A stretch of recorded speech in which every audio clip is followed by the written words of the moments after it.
உலகெங்கிலும் பறந்து வாழும் தமிழ் சொந்தங்களுக்கும் கலங்கரை உறவுகளுக்கும் அன்பு வணக்கம். இன்னைக்கு நம்ம சந்திக்க இருக்கும் நபர் பறையர் பேரவை தலைவர் ஏர்போர்ட் மூர்த்தி அண்ணன். என்ன வணக்கம்.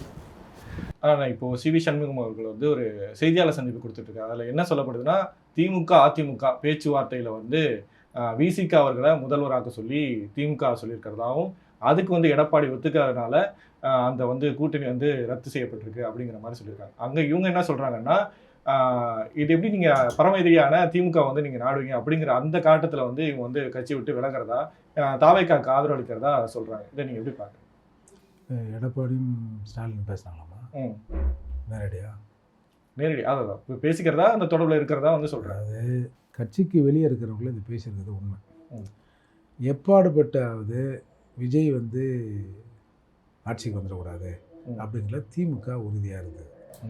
அப்போது நாங்கள் ஆட்சி பண்ணுறோம், நீங்கள் வந்து எங்களுக்கு ஆதரவு கொடுங்கன்னா, இன்னும் 2 நாளாக நேர் எதிராக இருந்தது. இதுலேருந்து தான் இது பிரிஞ்சுது. ஜெயலலிதாவால் தீய சக்தி, கருணாநிதி ஒரு தீய சக்தி, திமுக ஒரு தீய சக்தின்னு ஜெயலலிதாவோட முதல் முழக்கம்.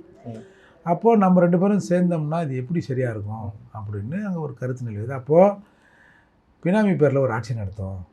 அதாவது இந்த ஊராட்சிகள் அதெல்லாம் வந்து கிராமப்புறங்களில் பொது ஊராட்சியாக இருந்து தனி ஊராட்சியாக மாறுற போது, பொது ஊராட்சியில் இருந்த தலைவர் தனி ஊராட்சியாக மாறணும்னா தான் வீட்டில் வேலை செய்கிற ஒரு வேலைக்காரனை பிடிச்சி, ஒரு மாடு மேய்க்கிறவனா சாலையில் இருப்பான், அவனை பிடிச்சி தலைவர் நிற்க வையா, பார்த்துக்கலாம், நம்ம ஆட்சி பண்ணிக்கலான்ற மாதிரி தான் திருமாவளவனை திமுக பயன்படுத்த நினைத்தது.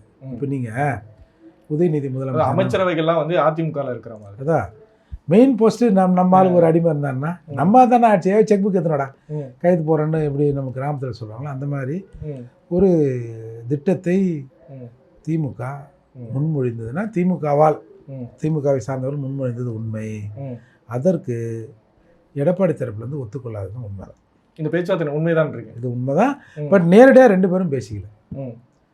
அதுக்காக தான் இவங்களும் ரொம்ப நேரம் அப்படி நாங்கள் அதை தரோம் அந்த டெல்லிக்கு போய்ட்டு அங்கே போய்ட்டோன்னு இவங்க எடுத்துருந்தாங்க. நான் என்ன சொல்கிறேன், இன்னொருத்தனுக்கு போய் பினாமியில் நீ முதல்வராகி நீ என்ன அந்த வெற்றியை கொண்டாடுவ சொல்லு. இவங்க நீங்கள் தான் சொல்லியிருக்கேன், நான் என்ன சிஎம், நான் என்ன வந்து அம்பேத்கர் பிஎம் சொல்லியிருக்கிறாரு அப்படிலாம் சொல்லியிருக்கேன். சிஎம் பதவிங்க ஒரு கவுன்சிலர் மாதிரி அங்கேருந்து என்ன பண்ண முடியும் அப்படின்னு சொல்கிறார். அப்போது விஜய் வரக்கூடாதுன்னு பிள்ளை திமுக மிக தெளிவாக இருந்தது.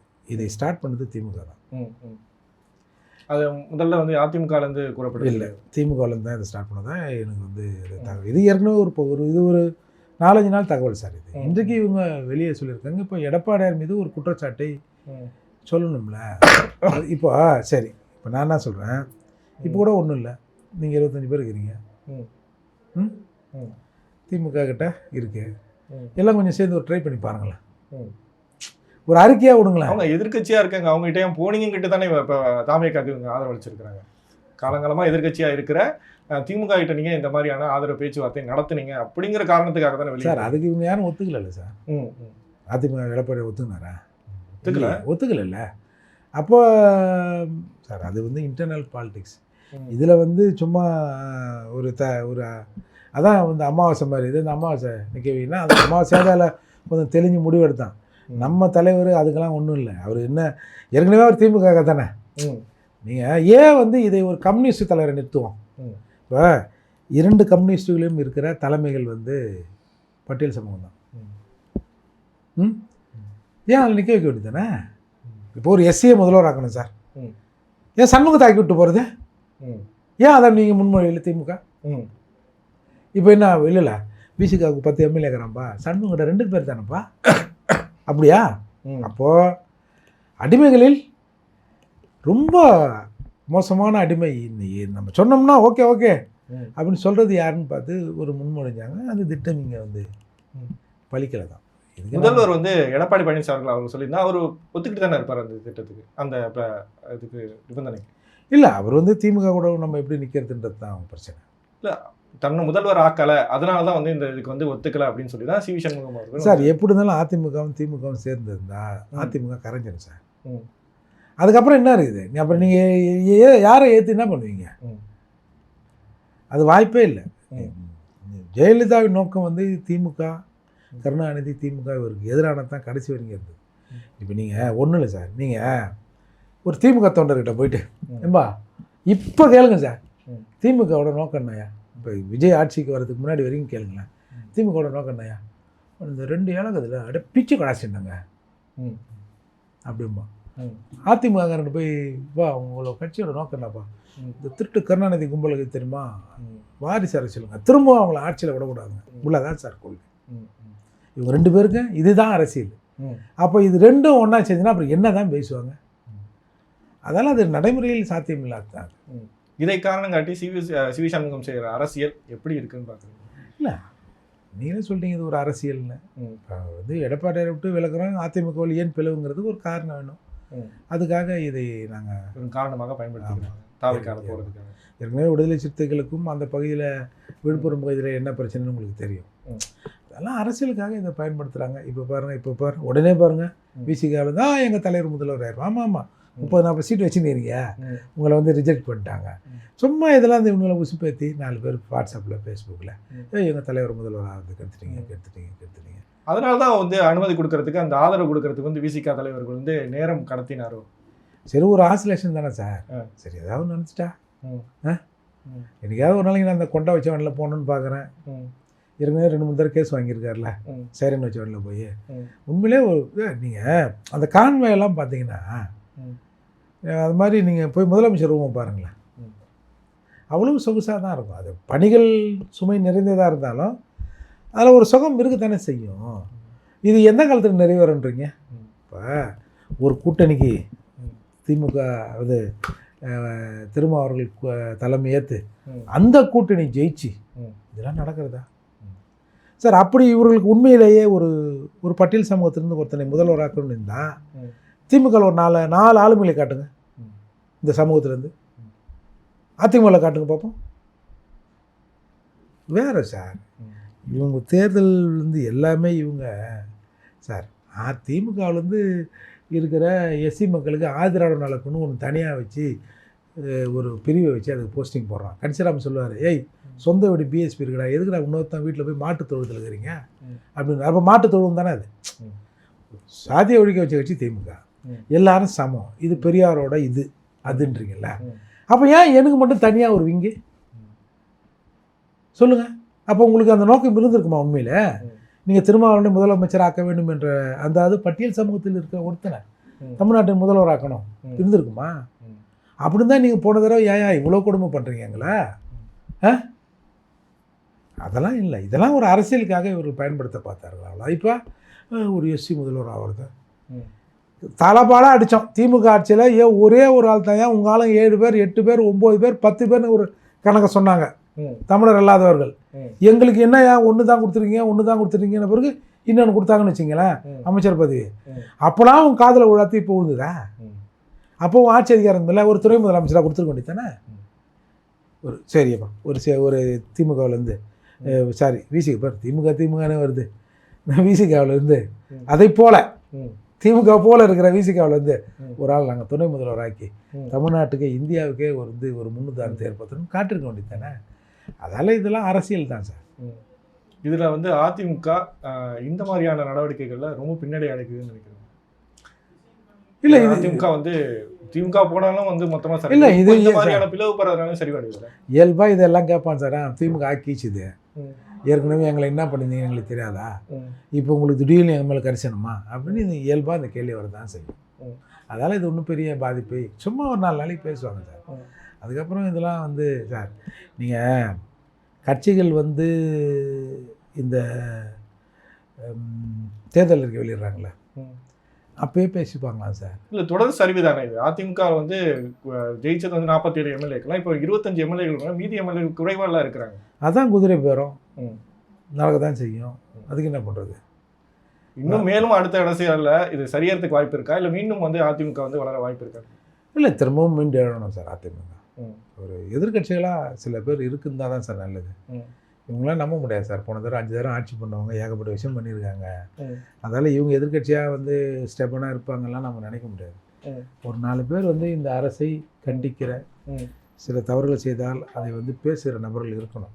அதால் ஒரு கட்சியோட கட்டுப்பாட்டில் தமிழ்நாடு இருக்கிறது நல்லதில்லை சார். மீண்டும் புதிய அரசு அமைஞ்சு சில நாட்களில் சட்டசபை இப்போ வந்து இன்னைக்கு தொடங்கியிருக்கு. இதில் வந்து இன்னைக்கு விருப்பம் செலுத்துறவங்க முதல்வர் ஆகிட்டாரு அப்படின்னு சொல்கிறாங்க. முதல் முறையாக இப்போ உதயநிதி விசஸ் விஜய் அப்படிங்கிற ஒரு தொடங்கியிருக்கு. இதை எப்படி பார்க்குறீங்க? இல்லை, ஒரு நல்ல தொடக்கம் தான். 5 ஆண்டுகளில் விளையாட்டு பிள்ளைப்பா, அவங்க சொன்னால் இவங்க சொன்னால் கார் ரேஸ் விடுவார், அதை விடுவார், இதை விடுவார், அரசியலில் ஒரு நாட்டம் இல்லை, இது வரைக்கும் என்ன பேசுகிறாரு உதயநிதி அப்படின்னு எல்லாரும் கேலிங்க நிலமாக தமிழக அரசியலில் பண்ணியிருந்தாங்க. இன்றைக்கு உண்மையிலேயே உதயநிதி அவர்கள் பேச்சுங்கிறது கள்ளத்தனமாக ஆட்சியை பிடிச்சிருக்க, திருட்டுத்தனமாக பிடிச்சிருக்கிற அப்படின்ற மாதிரி. திருட்டுத்தனம்ங்கிறது ஒரு கடுமையான வார்த்தையாக சட்டமன்றத்தில் பார்க்கப்பட்டாலும் அவை குறிப்பிலேருந்து நீக்கியிருக்காங்க. அது எதாச்சான உண்மை தானே. அப்போது குதிரை பேரம் நடத்தப்பட்டிருக்கு. நீ வந்து எங்களோட ஆட்களோட ஆட்சி ஆதரவில் தான் நீ ஆட்சி அமைச்சிருக்க, அதாவது எங்கள் தயவில் தான் நீங்கள் ஆட்சி இன்றைக்கி வந்து அரியணை ஏறி இருக்கீங்கன்றத வெளிப்படையாகவே சொல்கிறார். அது உண்மையிலே ஒரு சரி. பொதுவாகவே திமுக மீது ஒரு சொல்லு இருக்குது, எதிர்கட்சியாக இருந்தாங்கன்னா கொஞ்சம் நல்லா இருப்பாங்க திமுக அப்படின்னு எல்லாரும் சொல்லுவாங்க. அது ஒரு உண்மையிலே ஒரு நல்ல தொடக்கமாக தான் நான் பார்க்குறேன். அதே உதயநிதி வந்து அதை கடைபிடிப்பாருன்னு பார்க்குறீங்களா? ஏன்னா இவர் இல்லை, ஸ்டாலின் அவர்கள் வந்து சட்டமன்றத்தில் இல்லை, உதயநிதியும் அதே பாய்ச்சலோடு இருப்பார்னு நினைக்கிறீங்க? இல்லை, உண்மையிலே ஸ்டாலின் அவர்கள் இருந்திருந்தால் கூட இப்படி பேசியிருப்பாரா அப்படிங்கிறது கொஞ்சம் சந்தேகம் தான். ஏன்னா அவர் வந்து இந்த பேச்சு அடுத்த கட்டமாக எப்படி போகும் அப்படின்னு யோசிக்கிற அளவுக்கு இல்லைன்னு வச்சுங்களேன். முன்னாள் முதல்வர் இருந்தாலும் இத்தகைய இந்த கடுமையான வார்த்தைகளே அவர் பயன்படுத்திருக்க மாட்டார். இந்த திருட்டுத்தனம், கள்ளத்தனம், முள்ளமாரித்தனம், முடிச்சவைக்குத்தனம், இந்த மாதிரியான வார்த்தைகளே அவர் பயன்படுத்த மாட்டார். அவருக்கு எழுதி தருபவரும் அதை எழுதி தர மாட்டாங்க. இவர் வாயில் இந்த வார்த்தை வந்தால் ஒரு மாதிரியாக இருக்குன்னு. இன்றைக்கு உதயநிதி ஒரு நல்ல தொடக்கத்தை கொடுத்துருக்கார். நான் வந்து உதயநிதி நல்ல தொடக்கத்தை கொடுத்தார் என்பதை காட்டிலும் பிரேமலதா, இதுவரை நான் வந்து பிரேமலதாவை, அந்த அம்மாவுக்கு ஒரு அரசியல் ஒரு முகத்தை நீங்கள் பார்த்ததே இல்லை. ஆமாம், அந்த அம்மாவுக்கு ஒரு அரசியல் இது. விஜயகாந்த் தோற்றதே இந்த பிரேமலதாவால் தான். விஜயகாந்த் அரசியல் இன்றைக்கு தமிழகத்தில் இல்லாமல் போனதுக்கு காரணமே பிரேமலதா தான்னு பல இடங்களில் நாம் வந்து விமர்சனம் பண்ணோம். தேர்தலில் கூட என்ன பேசுது அந்த அம்மா, விஜயகாந்த் காவலர்களாக என்ன பண்ணி கொடுத்தாரு தெரியுமா? சரி, என்னமோ நமக்கு தெரியாமல் வந்து விஜயகாந்த் பண்ணிட்டார் போலுது அப்படின்னு நம்ம யோசித்தோம்னா, வந்து கண்ணியமான காவல்துறை அதிகாரிகள் வேடமிட்டு சினிமாவில் நடித்து பேரும் புகழையும் காவல்துறைக்கு எடுத்து கொடுத்துருக்காங்களாம் பேசுதே. அவங்க புள்ள ஒரு பக்கம் என்னமோ சவுண்டெல்லாம் விட்றான் மிருகம் மாதிரி, ஓயா கேயான்னு. என்னையா இது கும்பல், இந்த மாதிரியான கும்பல் தமிழகத்தில் வந்து நாங்கள் வந்துடுவோம், நாங்கள் போயிடுவோம்னு சொல்லுதே, துணை முதல்வர் இருக்குது அப்படின்னு கேலிங்கன்னலமா நான் உட்பட எல்லாரும் பண்ணியிருந்தாங்க. இன்றைக்கு பிரேமலதா அவர்களுங்கிற உரைங்கிறது சான்ஸே இல்லை. நேரடியாக நீங்கள் திருமாவளவன்ட்டு கேட்குறாங்க, இந்த மாதிரி வந்து அவரோட ஆஸ்தான ஜோசியரை அரசு பதவி சிறப்பு அதிகாரியாக போட்டிருக்காங்களே அப்படின்னு கேட்டதுக்கு என்ன சொல்லணும் திருமாவளவன்? ஆமாங்க, இதெல்லாம் ஒரு சனாதனங்க, இது வந்து கண்டிக்கத்தக்கதுங்க, இதெல்லாம் இருக்கக்கூடாதுங்கன்னு சொல்கிறது தான் இயல்பு. ஏன்னா நீ ஜோசியர்னா நீ எல்லாருமே தமிழ்நாட்டில் எல்லாருமே ஜோசியம் பார்க்கலாம். திருமாவளவனிலிருந்து, அது கருணாநிதியிலேருந்து, ஸ்டாலின்லேருந்து, உதயநிதியிலேருந்து எல்லாருமே இந்த நல்ல நேரம், கெட்ட நேரம், ராகுகாலம், யமகண்டம் எல்லாத்தையும் பார்க்குறவங்க தான். சங்கட சதுர்த்தி, அப்புறம் இது இன்னும் சொல்கிறாங்க இல்லையா, எல்லாத்தையும் அது பார்க்குறவங்க தான். அப்படி இருக்கிற போது இப்போ திருமாவளவன் கூட தன்னோட லாஸ்ட்டு பிறந்த நாளில் ஏதோ பசுலாம் கொடுத்து ஏதோ ஒரு இது பண்ணார், ஏதோ கழிப்பு செஞ்சார், அது இதுன்னு சொல்கிறாங்க இல்லையா. அப்போ எல்லாருமே இதை நம்புறவங்க தாங்க, எல்லாருக்கும் உள்ளுக்குள்ளே நம்புவான். இது எல்லாமே கள்ளக்காதலி தான், நேரடியான உறவு கொள்வது இல்லை ஜோசியத்துக்கிட்ட. அப்படி இருக்கும்போது திருமாவளவன் என்ன சொல்கிறாரு, இல்லை அவர் ஜோசியம் அவரோட தொழில், ஆனால் அவர் வந்து தாவேக்காவில் வந்து செய்தி தொடர்பாளர் நீண்ட நாள் இருக்கார் அப்படின்லாம் முட்டு கொடுக்குற நிலையில் இங்கே பாருங்கள், வன்னியரசு ஒன்றை சொல்கிறாரு, திருமாவளவன் ஒன்றை சொல்கிறாரு, அதாவது விசிகா எம்எல்ஏ ஒன்றை சொல்கிறாரு, விசிகா தலைவர் இன்னொன்று சொல்கிறாரு. அப்படி இருக்கிற சூழலில் நேரடியாக நீங்கள் வந்து எப்படி இதை போடலாம்? உங்களுக்கு ஆஸ்தான ஜோசியராக இருந்தால் அதை உங்கள் பர்சனலாக வச்சுங்க, உங்கள் வீட்டில் வச்சுங்க, நீங்கள் கூடவே வச்சுங்க. அரசு பதவியில் நீங்கள் வந்து எப்படி அதை போடலாம்? இது எதன் அடிப்படையில் போட்டதுன்னு நீ இளைஞருக்கு நீ சொல்லணும் அப்படின்னு ஒன்று சொல்லிச்சு. இன்னொன்று, இந்த மாதிரி தமிழக அரசியலில் இந்த மாதிரி வந்து குதிரை பேரம்ங்கிறது இதுவரை நடந்ததே இல்லை. நடுவில் ஒன்று குறிப்பிட்டோம், அந்த அது அரசு பதவி அப்படிங்கிறத ரத்து பண்ணியிருக்கிறாங்க. தேமுதிக இவங்க பேமெண்ட் அவங்க பேசினதை தொடர்ந்து அதை வந்து ரத்து பண்ணியிருக்காங்க. அதுதாங்க, இப்போ இவங்கெல்லாம் பேசின பிறகு தான் நான் அதை பரிசீலிக்கிறேன்னு சொன்னார். சப்போஸ் இவங்க அதை பேசலை, இந்த கடுமையான வார்த்தைகளை சட்டமன்றத்தில் பயன்படுத்தலாம், என்ன அர்த்தம்? இப்போ திருமாவளவன் மாதிரியே எல்லாரும் பேசியிருந்தாங்கப்பா, அது ஜோசியம், அது அவர் வந்து வீட்டிலே வச்சுக்கலாம், கூடயே ஜோசிகாரை வச்சுக்கின்னு ஒரு ஸ்டெப் இப்படி இருக்கலாமோ, எல்லாத்துக்கும் வந்து மத சார்பற்ற கட்சி அப்படின்னு சொல்லிட்டோம், இதுக்கப்புறம் இதை வச்சிருந்தா நீக்கலாம் அப்படிங்கிற மாதிரியான பொதுவா பண்ணிருக்கலாம். இது வந்து பிரேமலதா அவர்களுக்கு ஒரு ஆதரவு அமைஞ்சிருச்சு. இல்லை, இது வந்து ஒரு பொதுவாகவே இது ஒரு சர்ச்சையை ஏற்படுத்திடுச்சு. இல்லை சார், எல்லாரும் நான் சொல்கிற மாதிரி எல்லாருமே ஜோசிய அடிமைகள் தான் சார். நல்ல நேரம் கெட்ட நேரம் பார்க்காத யாருமே இல்லை. நீங்கள் வீரமணி கூட அவர் சட்டைக்குள்ளே 2 கலர் வச்சுருப்பாருன்னு சொல்லுவாங்க. வீரமணி இப்போ கஸ்தூர்பாய் நகரில் ஃபர்ஸ்ட் மெயின் உள்ள வீடு, அந்த வீட்டில் வாஸ்து பார்த்த ஆளை எனக்கு தெரியும், வாஸ்து நிபுணர். அப்போ எல்லாருமே இதை பார்க்குறவங்க தான். நீங்கள் யாரும் இதை பார்க்காதவங்கன்னு நம்ம சொல்ல முடியாது. ஆனால் இது எல்லாமே திரைமறைவில் இருக்கும். இப்போது விஜய் வந்து ஜோசியர்களே டார்ச்சர் பண்ணுறாரு, ஒவ்வொரு ஸ்டெப்பையும் ஜோசியர்கிட்ட கேட்கணும், ஒவ்வொரு ஸ்டெப்பையும் ஜோசியர் சொல்லணுன்ற செய்தியெல்லாம் முன்னாடியே வந்ததை நம்ம பார்த்தோம். அது பிரச்சனை இல்லை, அதை வந்து யாரும் பெருசாக விமர்சனத்துக்கு உள்ளாகலை. அரசு பதவியில் வந்த பிறகு இது செய்யறது தான் தப்புன்னு தான் எல்லாருமே சொல்கிறாங்க. அப்போது திருமாவளவன் மாதிரி எல்லோரும் பேசியிருந்தாங்க, கழுவுற மீன்ல நழுவுற மீன் மாதிரி. அப்போ இந்த பதவி தொடர்ந்து தானே இருக்கும். அது ஒரு நல்ல சிறப்பான ஒரு அரசுக்கு ஒரு சிறப்பாக எடுத்து சொல்லியிருக்காங்க. அதை வந்து இது பெரிய விஷயமா மாறுது அப்படின்ன பிறகு விஜய் வந்து அதை இப்போ திரும்பப்பட்டிருக்காரு நீங்கள் சொல்கிறீங்க, அது ஒரு நல்ல விஷயந்தான். ஏன்னா அப்படி இல்லைன்னா இது தொடர்ந்து சர்ச்சையாகினே போயிருக்கும். அப்போது இது வந்து மாற்றுலாம் இல்லை. விஜய்ங்கிறது, விஜய் அரசியலுங்கிறது ஒரு மாற்று இல்லை, இது இன்னொரு மற்றொன்று தான். ஏன்னா நீங்கள் இப்போ திமுக எம்எல்ஏவை யாரையாவது கொண்டு போய் எங்கன்னா ரிசார்ட்டில் வச்சாங்களா? அதிமுக வச்சாங்க, அதே மாதிரி தாவேக்காவை வச்சாங்க. 10 கோடி பெருசா தாவேக்கா பெருசான்னு விஜய் ஃபோட்டோவை காட்டினதா ஒரு அந்த கட்சியில் இருக்க முக்கியமான ஒரு காட்டி சத்தியம் வாங்கினதால சொல்கிறாங்களா? அப்போ என்ன அர்த்தம்? அப்போ இது மாற்று இல்லை, இதுவும் மற்றொன்று தான். நீங்கள் இப்போ அதிமுக ஏன் இப்படி ஆச்சு, அதுக்கு லீமா ரோஸ் காரணம்னு சொல்கிறாங்க. எல்லாருக்கும் ஏதோ ரேட் பேசுனாங்க, அது பேசுனாங்க. இப்போ தாவேக்கால யார் பேசியிருப்பா? இப்போ ஒருத்தருக்கு போய் ஏதோ ஒன்று பேசுனாங்கன்னு வச்சிங்களேன். இப்போ வந்து அமமுக காமராஜுக்கு பேசியிருக்காங்க, யார் பேசியிருப்பாங்க? விஜயா பேசியிருப்பார். அப்போ அதற்கும் அந்த ஒரே குடும்பத்திலேருந்து ஆள் பேசியிருப்பாங்கல்ல. அப்போது இப்படியெல்லாம் பேரம் நடத்தி சார் அடிப்படையில் செங்கோட்டையில் ஆதவர்ஜனா தான் பேசியிருப்பார் சார். காசை கண்ணாமண்ணான்னு வச்சுக்கணுங்க அவங்க தான் சார். அவங்கக்கிட்ட காசுங்கிறது ஒரு பேப்பர் மாதிரி. அது இப்போ நம்ம தேவைக்கு அதிகமாக இருக்குது, ஒரு 50 கோடி ரூபா பணம் இருக்குதுன்னு வச்சுங்க, 50 கோடி நம்ம தேவைக்கு அதிகம் அப்படின்னு ஒரு உதாரணம் வச்சுப்போம். 50 கோடிக்கு மேலே இன்னும் ஒரு 100 கோடி இருக்குதுன்னா அந்த 100 கோடியும் தேவையில்லாத ஒரு பேப்பர் மாதிரி தானே. அப்படி நிறைய காசு வச்சுக்கணுங்க அவங்க. அப்போ அவங்க தான் அந்த விஷயத்தை செஞ்சுருப்பாங்க. அப்போ இது எப்படி வந்து நீ வந்து ஒரு தெளிவான அரசு, நல்ல அரசு, ஒரு மாற்றுன்னு சொல்ல முடியும்? நீங்கள் நேற்று வரை தீய சக்தி தீய சக்தி நீங்கள் ஏதோ உங்கள் வார்த்தையில் அதை யார் எழுதி கொடுத்தான்னு தெரியல. ஓம் சக்தி பராசக்தி, திமுக ஒரு தீய சக்தி. சரி, இப்போது விஜய் மேலே ஒரு கிரேஸ், சின்ன பசங்கள்லேருந்து ஓம் சக்தி பராசக்தி திமுக ஒரு தீய சக்தி, அதுங்களுக்கு அதுக்கு அர்த்தம் தெரியுதோ இல்லையோ, எல்லாரும் அந்த வாசகத்தை பயன்படுத்தி அதை ஒரு பெரிய ட்ரெண்டிங் ஆக்கி, ஏன்னா உண்மையிலே திமுக ஒரு தீய சக்தி. நீங்கள் ஓம் சக்தி பராசக்தி, எடப்பாடி ஒரு தீய சக்தி, இல்லை ஏடிஎம்கே ஒரு தீய சக்தி, அது எடுப்பட்டுருக்காதியா? அவங்க ஆட்சியை விட்டு போய் 5 வருஷம் ஆகுது, அந்த மனுஷன் எங்கேயோ கிடக்கிறாரு. அதை விட ஒரு பெரிய தீய சக்தி இங்கே இருக்குது, இதை விட்டுட்டு பாரு ஒரு எடப்பாடியை சொல்கிறாரு அப்படின்னு அந்த வாசகம் ஒரு உயிர் பெற்றிருக்காரு. அதற்குரிய தகுதியான நபர் ஸ்டாலின் அவர்கள் என்பதால் திமுக அதுக்கு தகுதியான பார்ட்டி அப்படிங்கிறதால் இந்த வாசகம் உயிர் பெற்றது. உயிர் பெற்றது உலவியது, அப்படிதான். அப்போ இது சக்ஸஸ் ஆச்சு. அப்போது நீங்கள் அந்த தீய சக்தியோட கூட்டணி தான் சின்ன சின்ன தீய சக்திகள். இப்போ இங்கே தமிழ்நாட்டில் காங்கிரஸுக்கு எது ஓட்டு, விசிகாவுக்கு அதை தான் எல்லாரும் போயிட்டாங்க. விஜய் கூட போயிட்டீங்க, போகாதீங்கப்பா போகாதீங்கப்பான்னு அவர் புலம்புனார், அவங்களும் போயிட்டாங்க.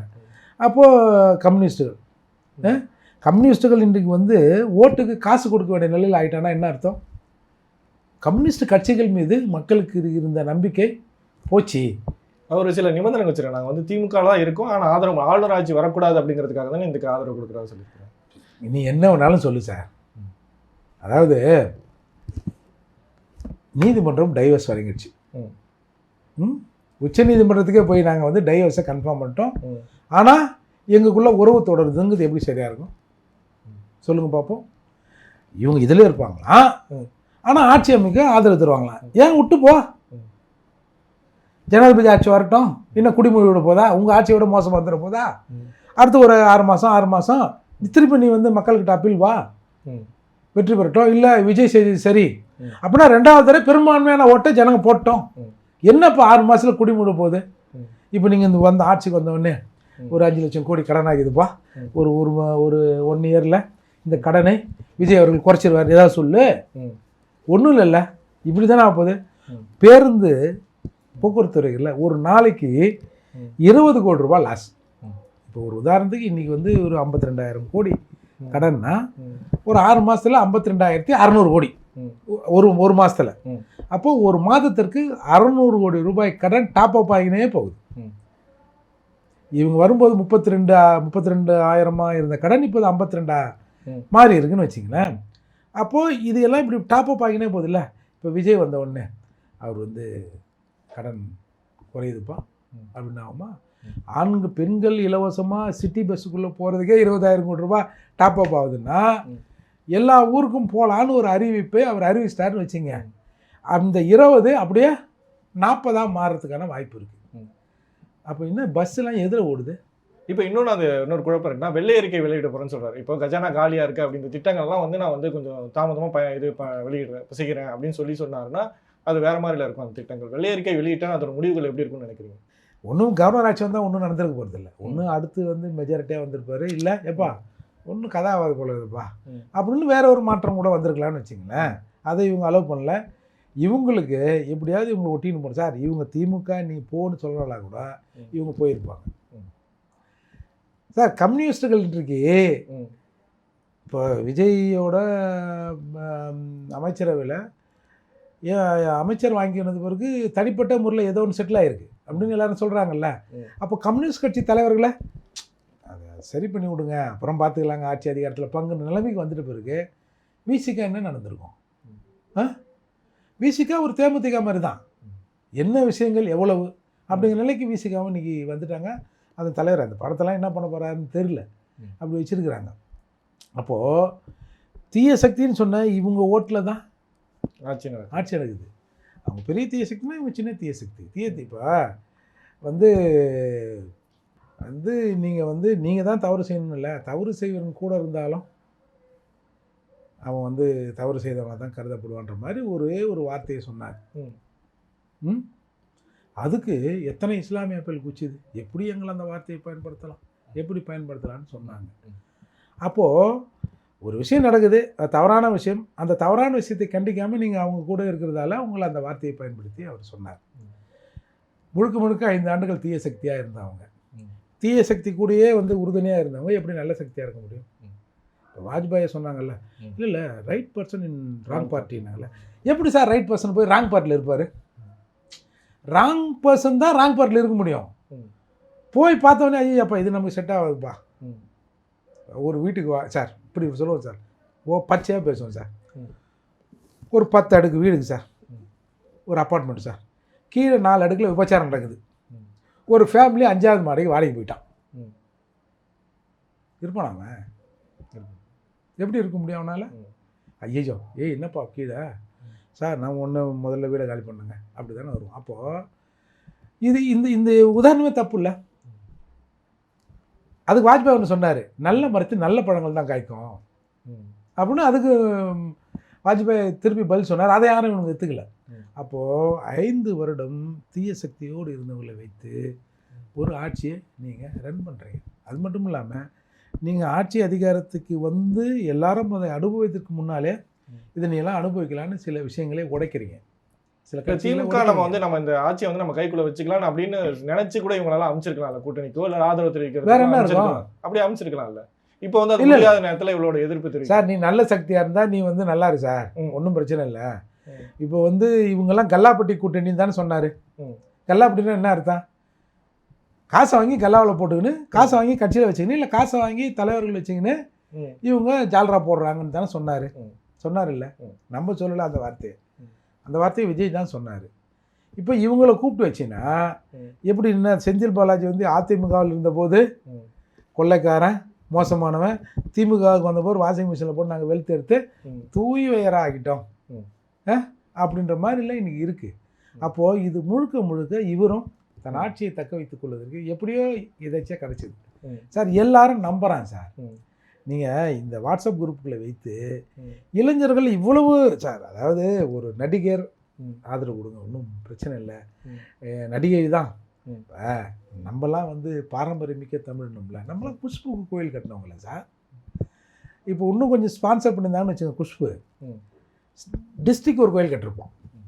நீங்கள் ஒரு கோயில் கட்டுங்க, ஒரு 1 லட்ச ரூபா தரோம், கோயில் கட்டுற செலவு எல்லாத்தையும் நாங்கள் பார்த்துக்குறோம், ஒரு 1 லட்ச ரூபா தரோம், ஒரு 10,000 20,000 நீங்கள் அன்னதானம் அது இதுன்னு ஏதாவது ஒரு பிரசாதம் கொடுத்துட்டு ஒரு 50,000 விட நீ வச்சுக்கப்பா அப்படின்னா ஊருக்கு ஒருத்தர் ரெடி ஆகிடுவோம். நான் வந்துடுறேங்க அரங்காவலரா, நான் போடுறேங்க அப்படின்னு சொல்கிற ஊர் சார் நம்ம ஊர். அப்படி இருக்கிற சூழலில் இவங்க வந்து அந்த மாயை பயன்படுத்தி சார் இவங்க பண்ணது ஒரே ஒரு விஷயம், இந்த இந்த கம்ப்யூட்டர் யுகம் அது எதுன்னு சொல்கிறாங்களா ஐடி, இதை வந்து இந்த சோஷியல் மீடியாக்களை சரியாக பயன்படுத்தி கொண்டார். இப்போ நீங்கள் பல பழைய செய்திகள் திடீர்னு எடுத்து போட்டு ஒரு பரபரப்பாக்கி விட்றோடே, இது 3 மாதத்துக்கு முன்னாடி வந்து செய்தியா இது அப்படின்னு ஒரு சிலர் சொல்கிறாங்கல்ல.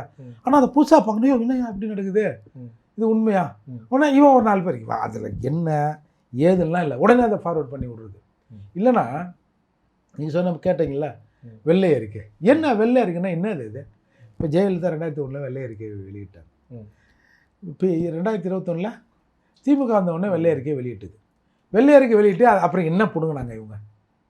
சரி 5 லட்சம் கோடி கடனாக இருந்தது, நீங்கள் வந்தவருங்க எடப்பாடியார் வந்து, எடப்பாடியார்னு சொல்ல முடியாது, எடப்பாடியார் வருகிற போது 2.3 இருந்தது, அதுக்கப்புறம் 2 லட்சம் கோடி கடன் வாங்கியிருப்பாங்கன்னு வச்சிங்களேன்.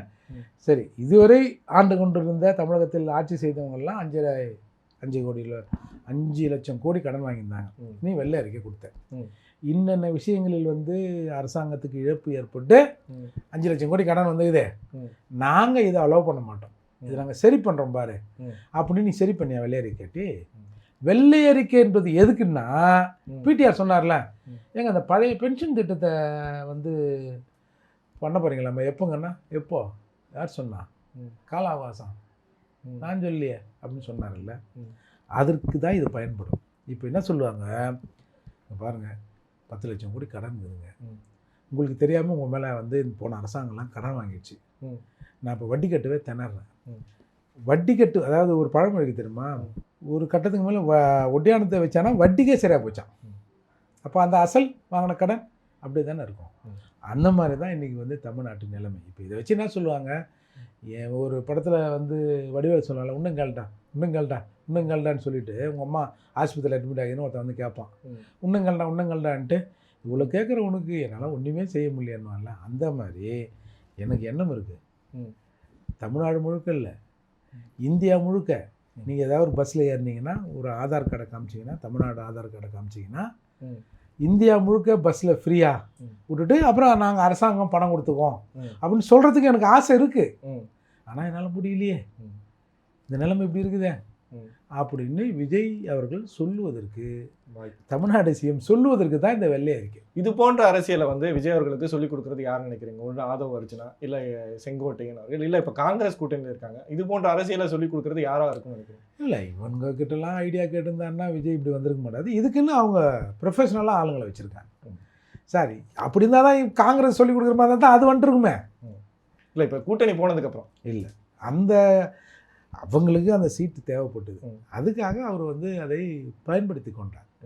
இல்லைன்னா இவங்ககிட்ட அறிவுரை கேட்டு இதை இம்ப்ளிமெண்ட் பண்ணுற அளவுக்கு, இவங்களுக்கு அறிவுரை சொல்கிற அளவுக்கு இவங்களுக்கு தகுதி இல்லை, அதை ஏற்றுக்கொள்ள அளவுக்கு விஜயும் சரியான நபர் இல்லை. விஜய்க்கு கீழே இருக்கிறவங்க அதை முடிவு பண்ணிப்பாங்க, அதுக்கு தானே செட்டப்பு. ஒவ்வொரு கட்சியும் கட்சிக்காரனை கேட்டால் எல்லாம் செய்யும் சார், இதுக்கெல்லாம் இயக்குவதற்கு வெளியில் ஆள் இருப்பாங்க சார், அவங்கக்கிட்ட கேட்டு தான். ஏன்னா ஒரு கட்சிக்காரன் சொன்னான்னா அவன் ஒரு அணியாக இருப்பான், அவன் அதை சார்ந்து வந்து சிந்திப்பாங்க. கொஞ்சம் பொதுவான வெளியாட்களை வைத்தா அவங்க வந்து பறந்துபட்டு சிந்திப்பாங்க. அப்படிங்கிறது தான் வெளியாட்களை வைத்து எல்லோரும் அறிவுரை கேட்பான். அது எல்லா கட்சியிலும் இருக்கும். நீங்கள் வந்து இப்போ கலைஞர் கூட டக்குன்னு ஏதாவது ஒரு பத்திரிகையாளரையோ இல்லை நண்பரையோ கேட்டியோ என்ன அது இப்படி போதே அப்படின்னு கேட்பாருன்னு சொல்லுவாங்க இல்லையா. அந்த மாதிரி எல்லா கட்சிகள்லையும் இருக்கும். இன்றைக்கி வந்து தமிழ்நாட்டில் பிஜேபி இருக்கு, பிஜேபி இவங்க தான் இயக்குறாங்கன்னு ஒரு 2-3 பேரை சொல்லுவாங்க. அந்த மாதிரி அதிமுக, திமுக, காங்கிரஸ் எல்லா கட்சியிலையும் ஆட்கள் இருக்கும். அவங்க அதை தீர்மானம் பண்ணிப்பாங்க. இவங்களுக்கு அறிவுரை சொல்லி விஜய் இன்னும் மேலே வர அளவுக்கு விஜயோட இன்னும் வீக்னஸாக இல்லை. அதே போல் எதிர்கட்சியாக இருக்கக்கூடிய இப்போ தான் வந்து உதயநிதி அவர்கள் வந்து அவங்க அப்பா போலவே ஸ்டாலின் அவர்கள் போலவே எதிர்க்கட்சினா ஒரு பரபரப்புக்கும் ஒரு வந்து இவங்க எதிர்க்கட்சியாக இருந்தால் தான் நல்லது அப்படிங்கிற மாதிரியான ஒரு ஸ்டாண்ட் இருக்குது. அதே போக்கு வந்து உதயநிதி வந்து கடைப்பிடிப்பாரா, இல்லை வந்து அது வந்து கைவிடப்படுமா, இல்லை எப்படி இருக்கும்னு நினைக்கிறீங்க? அதாவது இப்போ பொதுவாக திமுக எதிர்க்கட்சியாக இருந்தால் நல்லா இருக்குன்னு சொல்லுவாங்க. நீங்கள் எதிர்க்கட்சியான வேலை செய்யலைன்னு வச்சுங்க. இல்லை முதல் நாள் வந்து அந்த வேலையை ஆரம்பிச்சிட்டாங்கல்ல. இல்லை இன்று தொடக்கம் நல்லா இருக்குது, போக போக பார்ப்போம். ஏன்னா இப்போ திடீர்னு ஏதாவது ஒரு ஊழலை எடுத்து விசாரிக்கிறாங்கன்னு வச்சிங்களேன், முடிஞ்சிடுச்சு. இது இப்போ இந்த செந்தில் பாலாஜி மீது டிரான்ஸ்ஃபார்மர் ஊழல் வழக்கு இருக்குது, அதுக்கு எஃப்ஐஆர் போட சொல்லியிருக்காங்க. தமிழ்நாடு லஞ்ச ஒழிப்புத்துறை தான் எஃப்ஐஆர் போடணும். எஃப்ஐஆர் போட்டோன்னா ஆட்டோமேட்டிக்காக ஈடி வந்துடும். ஈடி வந்துட்டா இப்போ செந்தில் பாலாஜி என்ன பண்ணுவார்?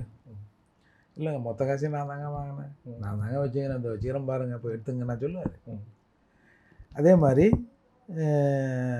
டாஸ்மார்க் ஊழல் ஒரு 1000 கோடின்னு ஒரு கணக்கை சொல்லி ஈடி ஒரு நோட்டீஸ் கொடுத்ததை விளக்கம் கொடுத்ததை நம்ம பார்த்தோம். அதில் எஃப்ஐஆர் ஆகுதுன்னு வச்சுங்க, இவங்க இந்த மாதிரி ஏற்று பேசுவாங்கன்றீங்க? வாய்ப்பே இல்லை. திமுக மீது நடவடிக்கை எடுக்காதது கூட இவங்க ஸ்லீப்பர் செல்லில் கூட அமைச்சிருக்கலாம், இந்த கூட்டணி எல்லாம். ஆமாம், கூட்டணி. இப்போ விசிகா எப்படி அதை ஒத்துக்கும்? இல்லை அதையும் தடுக்க இப்போ அடுத்த நடவடிக்கை வந்துருச்சு இல்லை, கூட்டணி ஆளு இது ஏடிஎம்கே கொடுக்க ஆரம்பிச்சு. இது இவங்க எதிர்பார்க்காது சார். இது இப்போ இந்த முடிவை முதல்லயே விஜய் எடுத்திருந்தான்னு வச்சிங்களேன், இந்நேரம் விஜய் மேலே கரிச்சு கொட்டிருப்பாங்க இவங்க. இந்த கூட்டணி கட்சிகள் உண்மையான எதிர்கட்சியாக பயங்கரமாக செஞ்சுருப்பாங்க. இன்றைக்கி அதுக்கு வாய்ப்பு இல்லாமல் போய் 2ஆம் கட்டமாக இந்த ஆதரவு வந்திருக்கு. இப்போ நீங்கள் பாருங்களேன், இப்போ திமுக இப்போ சார் ஒரு இன்ஸ்பெக்டர் புதுசாக ஒரு ஸ்டேஷனுக்கு வர்றாரு. போன இன்ஸ்பெக்டர் நிறைய அஃபென்ஸை விட்டுட்டாரு, கண்டுபிடிக்கல. சாராயம் வைக்கிறான், கஞ்சா வைக்கிறான், அதை வைக்கிறான், இதை வைக்கிறான், நிறைய திருட்டு கேஸு அடிதடி கேஸு எதையும் எஃப்ஐஆர் போடாமல் கிடக்கு. புதுசாக வர இன்ஸ்பெக்டர் நல்லா வராந்தா என்ன பண்ணுவார்? அதையெல்லாம் சரி பண்ணணும்ல. அதை சரி பண்ணால் இவங்க என்ன ஆவாங்க? இவங்க மாட்டிப்பாங்க. அதை பொறுத்து இருந்து தான் பார்க்கணும். இது எல்லாம் நடக்காமல் இருக்கிறதுக்கு தான் ஒரு கால் விஜய்க்கு இவர்கள் சப்போர்ட்டு. அது என்னது இது? நாங்கள் இந்த கூட்டணியில் தான் இருக்கிறோம், இவங்களை ஆதரிக்கிறோம். சரி, இப்போ உங்கள் ஆதரவு இவர்களுக்கு தேவையில்லை. ஏன்னா உங்களை வந்து 24 மணி நேரம் தீய சக்தி கல்லாப்பட்டி அப்படின்னு சொல்லியிருந்தார்ல. இன்றைக்கு உங்களுடைய ஆதரவு அவங்களுக்கு தேவையில்லை. வந்துருங்க பார்ப்போம். வந்து ஒரு முழுமையான எதிர்க்கட்சியாக இன்றைக்கு எப்படி சட்டமன்றத்தில் உதயநிதி பிரேமலதா 2 பேரும் பேசினாங்களோ அதை மாதிரி கம்யூனிஸ்டும் விசிகாவும் பேசுங்க பார்ப்போம். ஒவ்வொரு இது யாருக்கான விஷயங்கள்? இது மக்களுக்கான விஷயங்கள் தானே. அப்போ மக்களுக்காக நான் நிற்கிறேன்ப்பா. நாங்கள் யாராக இருந்தாலும் ஒன்றும் பிரச்சனை இல்லை, எங்களுக்கு தேவை மக்கள்னால் நாங்கள் எங்களுக்கு வந்து ஒரு எதிர்க்கத்தை அந்தஸ்தை மக்கள் வழங்கியிருக்கிறார்கள். அதை நாங்கள் வந்து முழுமையாக பயன்படுத்தணும். வந்து விட்டுட்டு வந்து நில்லுங்க பார்ப்போம், உங்கள் மேலே ஏதாவது நம்பிக்கை வருதான்னு பார்ப்போம். தொடர்ச்சியாக அரசியல் கருத்துக்களை நிறைய பகிர்ந்துக்கிட்டீங்க. ரொம்ப நன்றி.